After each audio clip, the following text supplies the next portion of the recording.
Biden in no rush to woo Netanyahu and get bogged down in the Israeli-Palestinian issue. The phone call is long overdue, but Israeli Prime Minister Benjamin Netanyahu pampered as never before by Donald Trump.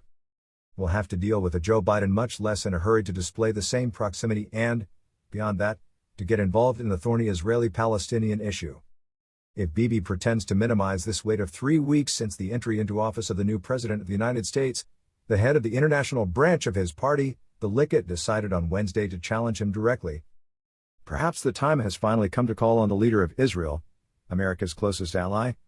Danon tweeted. And to drive the point home, he provided Joe Biden with a phone number to reach his prime minister. On the American side too, Nikki Haley, former ambassador to the United Nations under Donald Trump, accused the Biden government of snubbing a friend like Israel while making friend with an enemy like Iran. In fact, Benjamin Netanyahu, in the midst of a campaign for his political survival, had been used by the former Republican president to receive pre-election nudges. But the Democrat has little to gain by doing the same before the Israeli legislative elections on March 23, especially since if Donald Trump wanted to satisfy his evangelical Christian base very attached to the defense of Israel, Joe Biden quickly risks upsetting this key ally by reverting to the Iran nuclear deal that the Israeli government has repeatedly denounced. We are obviously in a whole different situation, said Jeremy Ben-Ami, president of the Progressive American Jewish organization J Street. If he assures that Joe Biden has an old and good personal relationship with Israel, he also emphasizes that his team was often already in charge between 2009 and 2017 under Barack Obama, whose ties were more strained. President Obama had made resolving the Israeli-Palestinian conflict a foreign policy priority from the start of his mandate, to little effect, adds Michelle Dunn, of the Carnegie Endowment for International Peace think tank. Beyond personal relationships, Washington therefore wants to take its time. Hard reality. Where Donald Trump promised from the outset, in 2017, to find the ultimate agreement between Israel and the Palestinians, without ever reaching it, the Biden administration is showing its caution.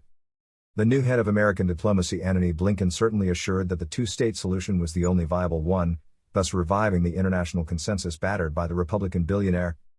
But this solution has become impossible to implement, said Michelle Dunn, but neither the Israelis nor the Palestinians have yet presented an alternative. The harsh reality is that we are very far from a breakthrough for peace and a final resolution with the creation of a Palestinian state, Antony Blinken seemed to agree Monday on CNN. Showing very modest ambitions, he called on both sides not to take any unilateral decision that would further erode the prospects for peace. No question, in the immediate future, of evoking a return to the negotiating table. For Jeremy Ben-Ami, the United States must confine itself for the moment to keeping the possibility of negotiations alive, rather than presenting a major new initiative. Evidence of some embarrassment, the Biden administration has yet to clarify its position on the long list of pro-Israel unilateral decisions taken by Donald Trump and his Secretary of State Mike Pompeo. The new government has confirmed that it will maintain the American embassy in Jerusalem, which the United States will continue to regard as the capital of the Jewish state despite international protests.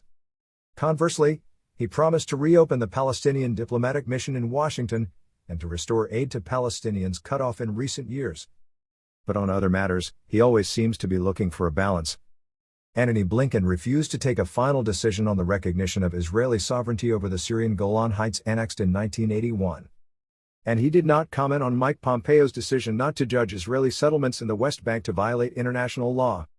Under the Trump administration, the Israelis were given a green light to do whatever they wanted in the West Bank and move forward with annexing the settlements. We hope they will be given a red light as soon as possible. Quickly possible, says Jeremy Ben-Ami,